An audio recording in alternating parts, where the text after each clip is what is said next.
Regression coefficients के ये तीनों फार्मूलाज क्लियर है आप लोगों को? Yes sir. Yes sir clear है। ये आपके पास क्वेश्चन नंबर 11 है। मुझे ये क्वेश्चन नंबर 11 का डाटा यूज करके सिर्फ ये वाला डाटा ये लास्ट वाली 2 लाइन्स नहीं करनी है आप लोगों ने, ये वाला डाटा मुझे b की वैल्यू फाइंड करके दें। जल्दी करें शाबाश। ये डाटा यूज करें और मुझे b की और ये डायरेक्ट मेथड से फाइंड करके दें। मैं कोवेरिएंस अलग से और वेरिएंस अलग से फाइंड करने की जरूरत नहीं है।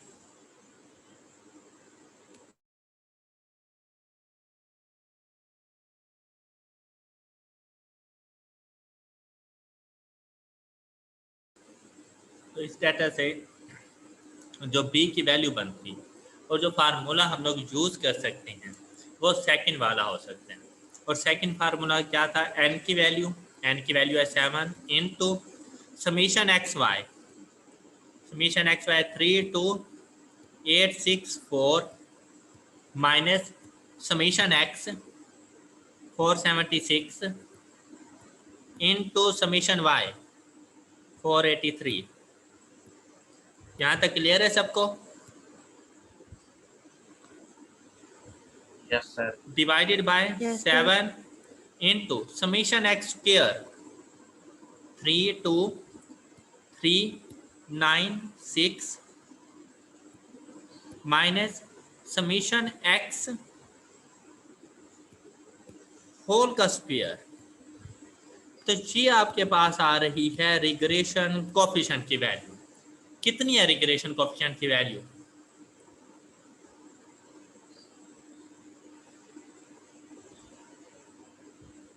Zero point 714। तो ये रिग्रेशन कोएफिशिएंट की वैल्यू हो गई। हाँ जी, कर लेंगे ना हम लोग?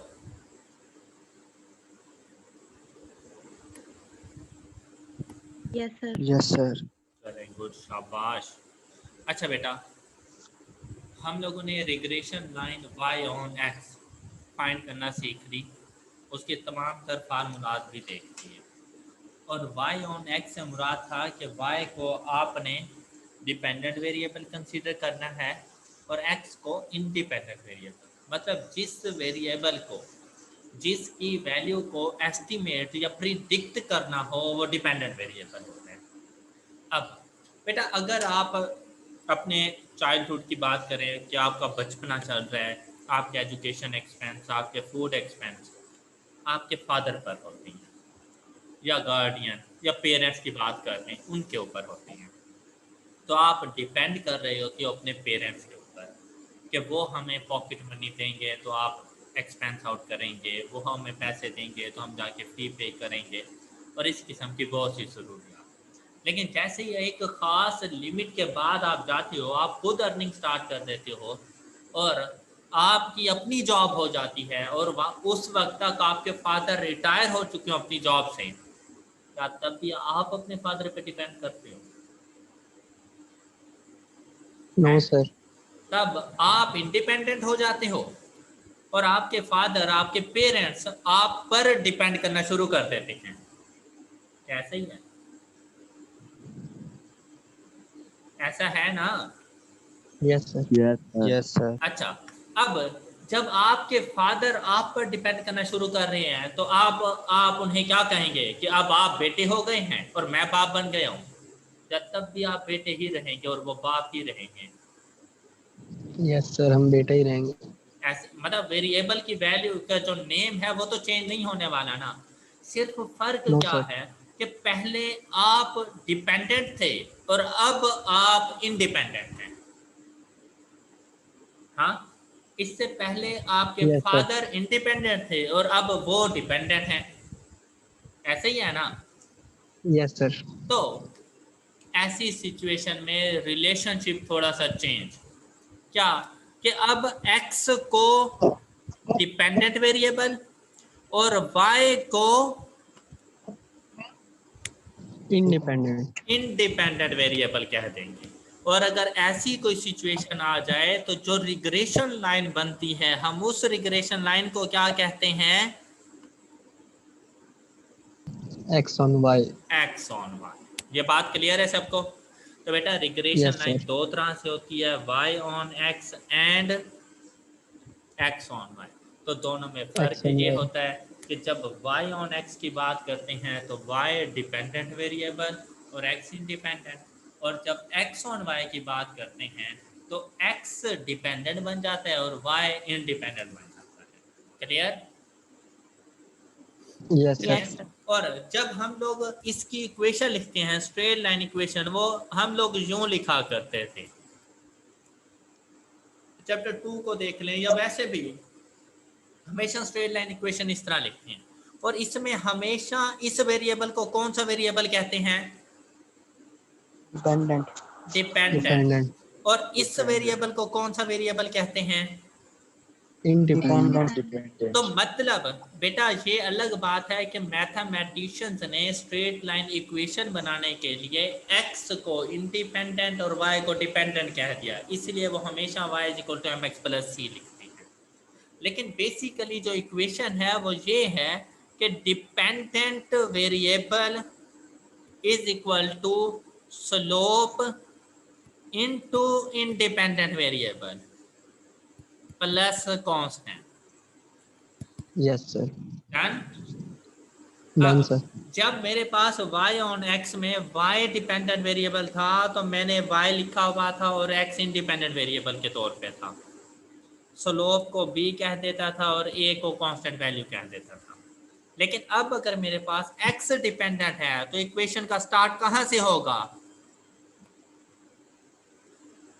X से. x से X होगा। dependent है. x से होगा, उसके कांस्टेंट को c कह देंगे, और इसके अंदर ये y अब कौन सा वेरिएबल बन जाएगा? Independent. इंडिपेंडेंट वेरिएबल, और ये इसका स्लोप बन जाएगा। Okay Yes, sir. ओके, तो ये हमारे पास इक्वेशन बन जाती है regression line x on y की। तो x ऑन y से मुराद ये है कि x को डिपेंडेंट वेरिएबल कंसीडर करेंगे तो हम इक्वेशन बनाएंगे x cap is equal to c plus d of y। आप इसे a plus b of y भी कह सकते थे, लेकिन c plus d of y कहने से मुराद ये है कि जब a आएगा तो मतलब a y ऑन x का कांस्टेंट, और जब c आएगा तो मतलब x ऑन y का कांस्टेंट। क्लियर? दोनों के मीनिंग वैसे सेम ही है, वैल्यूज डिफरेंट डिफरेंट हो सकती हैं। Okay, sir. और यहाँ पर ये जो b था, ये b क्या कहलाता था हमारे पास? Regression coefficient. कोफिशिएंट। तो x ऑन y में रिग्रेशन कोफिशिएंट किसे कहेंगे? D को. d को रिग्रेशन कोफिशिएंट कहा जाता है। लेकिन जरा सिमेट्री लाने के लिए स्टैटिस्टिशियंस ने कहा कि रिग्रेशन कोफिशिएंट को हमेशा किससे डिनोट करना? b के साथ। B से. चाहे वो x ऑन y हो, चाहे वो y ऑन x हो। लेकिन इसको डिस्टिंग्विश करना है कि अगर आप इसकी सबस्क्रिप्ट में yx लिख देंगे तो हम कहेंगे regression coefficient of regression line y on x, और अगर इसकी सबस्क्रिप्ट में xy लिख देंगे तो हम कहेंगे regression coefficient of regression line x on y। तो इस वजह से हम इसको यूं डिनोट करते हैं। समझ आ गई? Yes, sir. हाँ जी, यहाँ तक क्लियर है तमाम स्टूडेंट्स को? Yes, sir. अच्छा, Yes, sir. बाकी फार्मूलाज में भाई कोई चेंज नहीं है। अब अगर इसमें से ये कांस्टेंट फाइंड करना हो तो कांस्टेंट कैसे फाइंड करोगे? जैसे a को फाइंड किया था, a के लिए आपने कहा था y बार माइनस b x बार, तो बेटा यहाँ पर a को c को कैसे फाइंड करोगे? x बार माइनस dy बार। हाँ जी, आ गई समझ? Yes, sir. Yes sir. भाई क्लियर हो गया ना? तो यहाँ पर c Yes, sir. x बार माइनस dy बार। अब देखो फर्क देखो बेटा, यहाँ पे y बार माइनस b x बार था और यहाँ पर x बार माइनस dy बार है।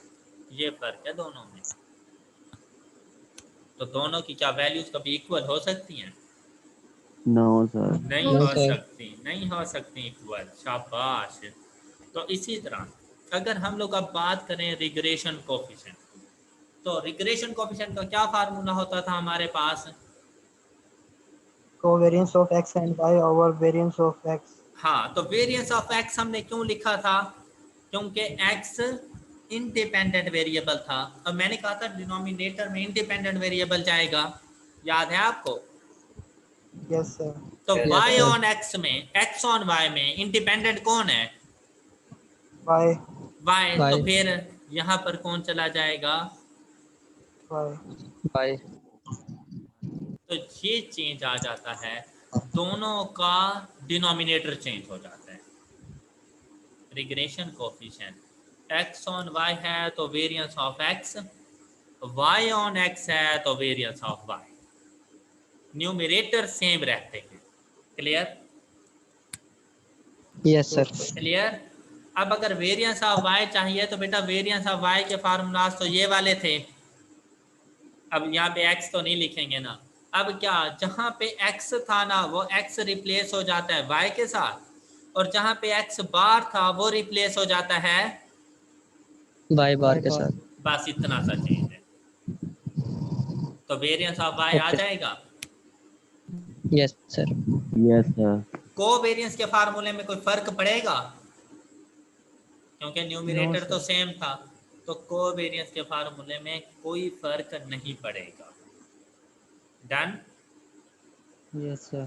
अच्छा, ये तमाम स्टूडेंट्स को समझ Yes, आ sir. रही है? वो जो हमारे न्यू स्टूडेंट्स आए हुए हैं, क्या उन सबको भी फार्मूलाज क्लियर हो रहे हैं? Yes, Yes, sir. sir. असल में ये जब मैंने आप लोगों को regression coefficient X Y on X clear कर दिया ना, तो फिर एक्स ऑन वाई मुश्किल नहीं होता। तो इस वजह से ये कर रहा हूँ, और उसके ऊपर मैंने फिर अच्छा खासा टाइम लगा दिया था। ठीक है? Yes. तो अगर हम लोग इनके कंबाइंड फार्मूला इस तरह ना याद करना बहुत इजी होता है बच्चों के लिए, वरना वो बच्चे कंफ्यूज हो जाते हैं कि यार ये क्या मसला है, कौन सा फार्मूला मैं याद रखूँ। लेकिन अब आप मुझे बताएं, रिग्रेशन कोफिशिएंट के फार्मूले में किस चीज़ का चेंज आ रहा है? y ऑन x और x ऑन y में चेंज किस चीज़ का आ रहा है? Denominator. डिनोमिनेटर में। तो न्यूमरेटर में Yes. क्या कोई फर्क है? No, No, sir. sir. तो बेटा न्यूमरेटर सेम रखोगे। ये देखो सेम है न्यूमरेटर। तो डिनोमिनेटर में किस चीज़ का फर्क है? वाई का सर। X और Y का. x और y का। भाई इंडिपेंडेंट वेरिएबल का डाटा डिनोमिनेटर में जाता है। तो b y ऑन x की बात करें तो x का डाटा आ जाएगा, और x ऑन y की बात करें तो फिर y का डाटा आ जाएगा। बस इतना सा फर्क। Okay okay. Yes, sir. तो Yes, sir. आप लोग बेटा regression line y on x तो फाइंड करते रहे, लेकिन अब कोई भी डाटा हो आप उससे regression line x on y भी फाइंड कर लेंगे। अगर आपसे कहा जाए ना कि भाई regression line x on y find करें, तो वो regression line x on y भी आप बहुत आसानी से फाइंड करके दे सकते हैं ना। Yes, sir. तो मैं Yes, कैसे sir. मान जाऊं? Yes sir. बस ठीक हो जाएगी। हाँ, हम कैसे माने? अच्छा, बस ठीक हो जाएगा। पहले तो आप ऐसा करें ना, क्वेश्चन नंबर 11 में से मुझे b x ऑन y की वैल्यू फाइंड करके, ये पहले हमने फाइंड किया था b y ऑन x 0.714। अब इसी डाटा में से आप मुझे b x on y find करके दें। शाबाश।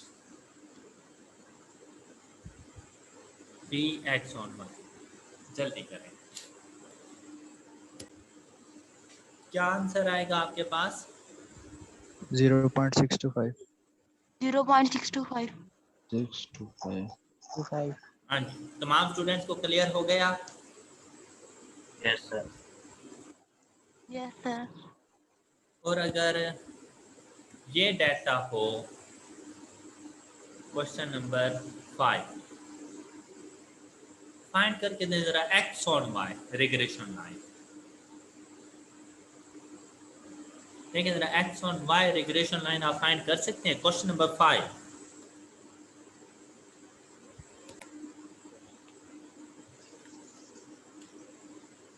तो क्वेश्चन नंबर 5 में अगर रिग्रेशन लाइन फाइंड करनी हो आप लोगों ने एक्स ऑन वाई, इससे पहले हम लोगों ने वाई ऑन एक्स फाइंड की थी और इसकी रिक्वायरमेंट भी वाई ऑन एक्स की ही थी।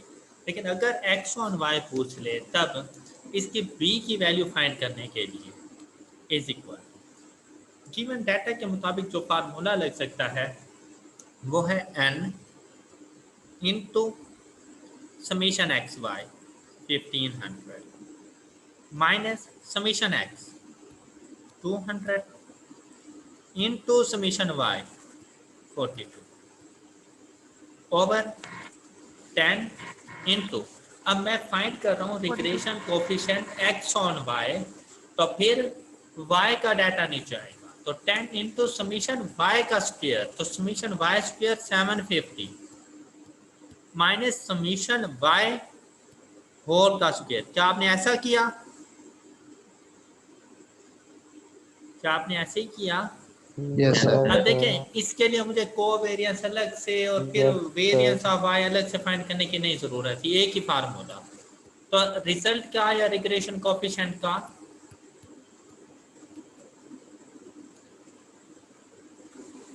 हाँ जी, 1.15. ओके। 1.15. और अगर इसकी कांस्टेंट की वैल्यू फाइंड करनी हो तो इसके कांस्टेंट की वैल्यू हमारे पास क्या Yes, बनेगी? sir. इसके कांस्टेंट की वैल्यू हमारे पास क्या बनेगी? एक्स बार या वाई बार? 15.7. नहीं, क्या X पहले bar क्या minus X D bar, into तो Y एक्स bar. बार कैसे आ जाएगा? 200 over 10 summation X over N Summation X over N. Yes, sir. Minus B की value Yes, sir. 20. 1.15 into Y bar, तो वाई बार से क्या मुराद है? Summation Y 4.2. 42. Over N. तो ये देखो, तो यहाँ से सी Summation की Y क्या, over N. सी की क्या वैल्यू आती है?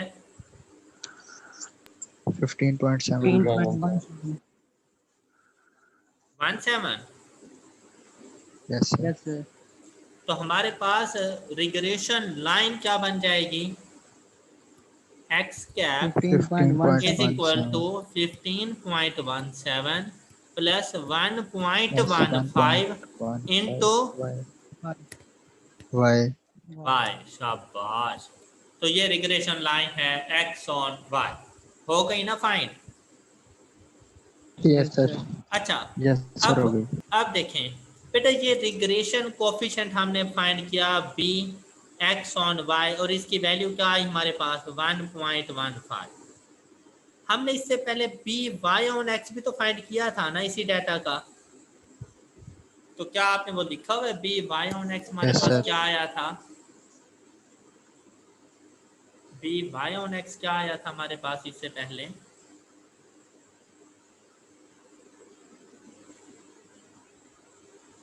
जब हम लोगों ने regression line y on x find की,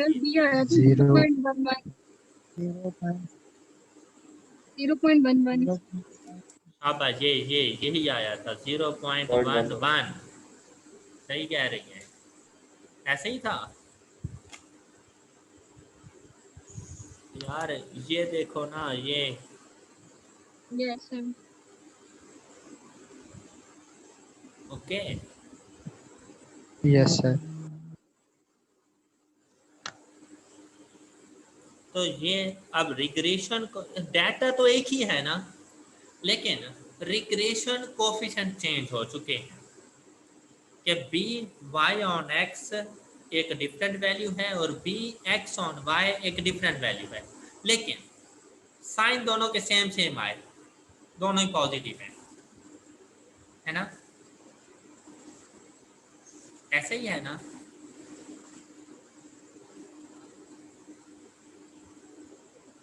Yes, sir. Yes, sir. So ये नेगेटिव हो सकते हैं.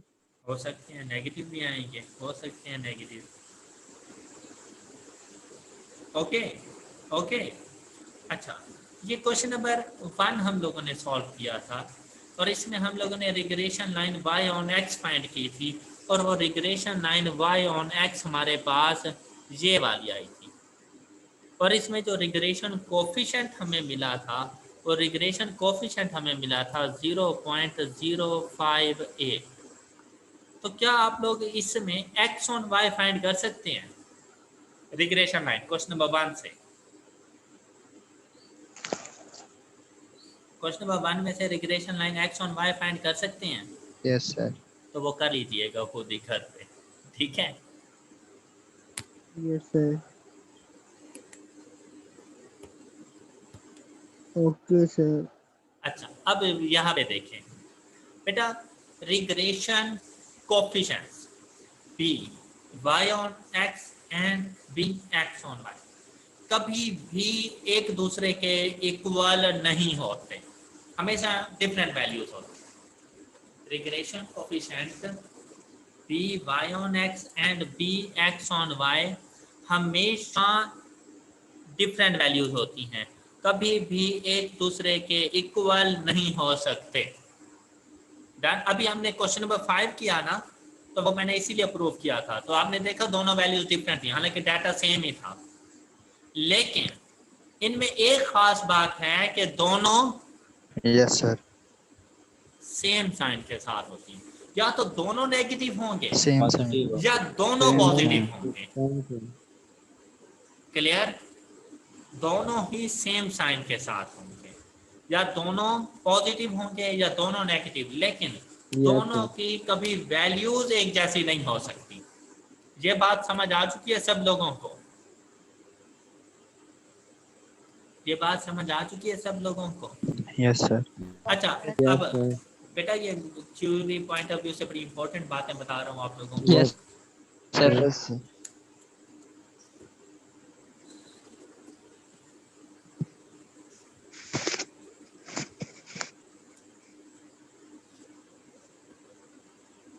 अच्छा, आपको चैप्टर 2 याद होगा, उसमें अगर टू स्ट्रेट लाइंस पैरेलल हों तो हमें कैसे पता चलता था कि ये टू स्ट्रेट लाइंस पैरेलल हैं? हमें कैसे पता चलता था? They can हाँ they हाँ, cannot सेम आता था। accuracy. क्या क्या उनका दोबारा? स्लोप सेम होता है। उनका स्लोप की वैल्यू सेम होती है। पैरेलल लाइंस के स्लोप Yes, की sir. वैल्यू सेम होती है। पढ़ा था ना हम लोगों ने चैप्टर 2 में। Yes. Yes sir. Yes sir. अच्छा, अब बेटा ये regression coefficient basically regression line के स्लोप नहीं होते, यस सर। तो क्या ये sir. सेम हो सकते हैं?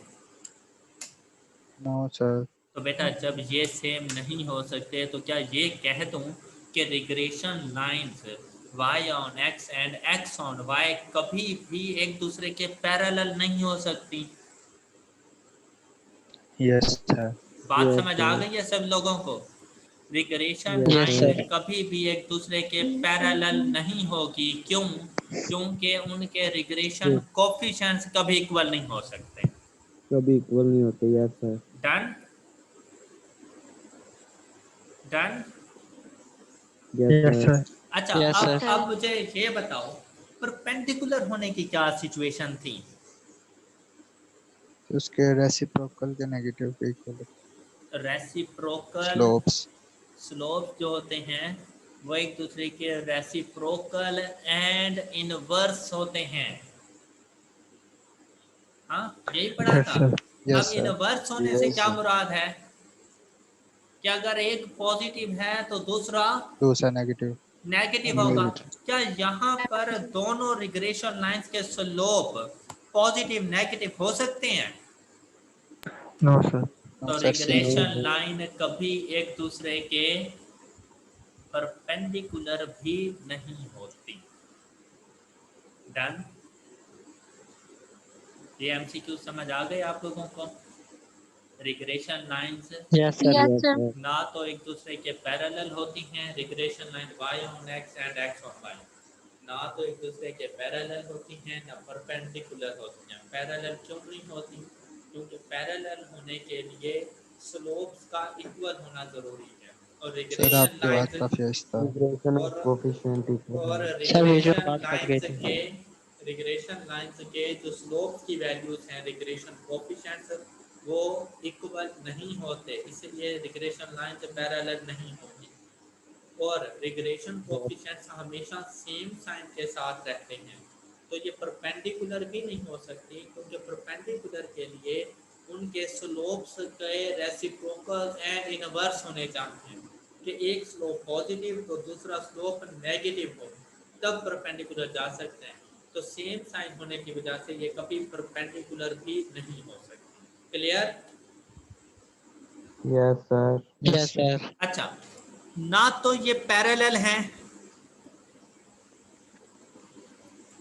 और ना ही ये स्ट्रेट लाइन परपेंडिकुलर हैं, तो फिर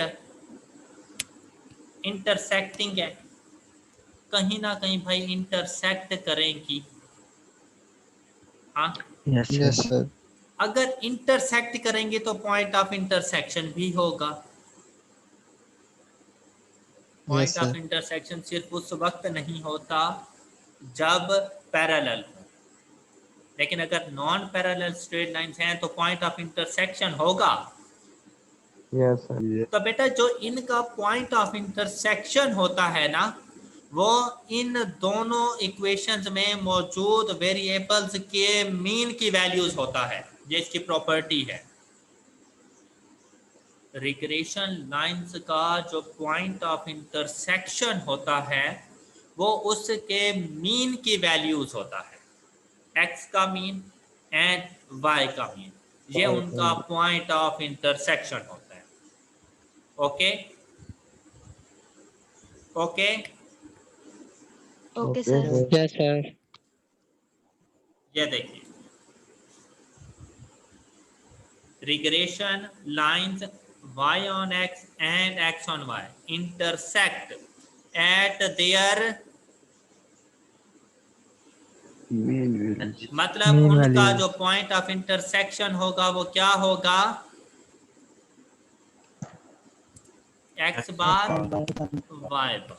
S bar and Y bar. ठीक है? Yes, sir. अच्छा, अब जरा इधर आओ।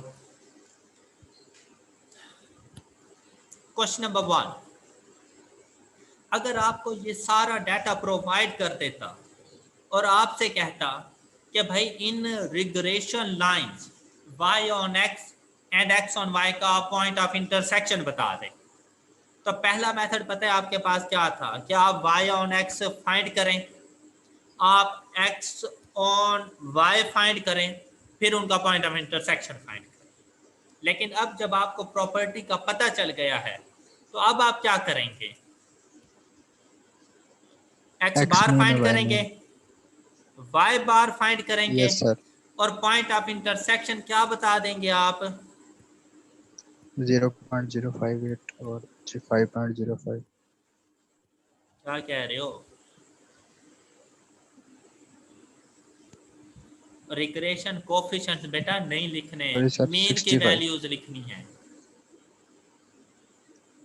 x बार 65, y बार 5.05, Yes, sir. तो ये इनका पॉइंट ऑफ इंटरसेक्शन हो। Clear? Yes, sir. Yes, sir. अभी हमने क्वेश्चन नंबर 8 किया, इसमें भी अगर आपसे कहा जाता है कि भाई रिग्रेशन लाइंस फाइंड करें y on x, x on y, और इनका पॉइंट ऑफ इंटरसेक्शन बताएं, तो हम इसका पॉइंट ऑफ इंटरसेक्शन क्या बताते हैं? 68, 69. 68 और 69. शाबाश। तो डाटा गिवन हो तो उस डाटा के x बार और y बार की वैल्यू पॉइंट ऑफ इंटरसेक्शन। लेकिन अगर इक्वेशंस गिवन हो, क्वेश्चन नंबर 3, क्या देखें, रिग्रेशन लाइंस गिवन है, तो साथ में उसने लिख दिया है कि ये x on y है, ये y on x है, और आपसे पूछा गया है mean value of x and y। तो आप देखिए फाइंड करना बड़ा मुश्किल काम नहीं था, क्या mean value of x and y कैसे फाइंड करें, कहते हैं x के मीन की वैल्यू बताओ और y के मीन की वैल्यू बताओ। रिग्रेशन लाइंस दे दी हैं y on x, x on y, तो अब क्या करेंगे, इन रिग्रेशन लाइंस का पॉइंट ऑफ इंटरसेक्शन जरा फाइंड करना। बेटा ये चैप्टर 3 में regression line simultaneous linear equations हैं, तो क्या इनका पॉइंट ऑफ इंटरसेक्शन फाइंड कर सकते हैं? Yes, sir. जल्दी से जरा पॉइंट ऑफ इंटरसेक्शन फाइंड करना है इनका।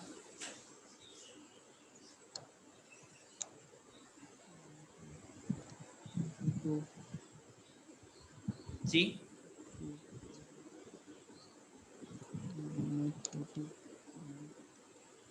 साइमल्टेनियस लीनियर इक्वेशन से point of intersection 6 and 8. 6 and 8. तो x बार की क्या वैल्यू हो जाएगी 6, y बार की क्या वैल्यू हो जाएगी Sir. 8. 8. डन।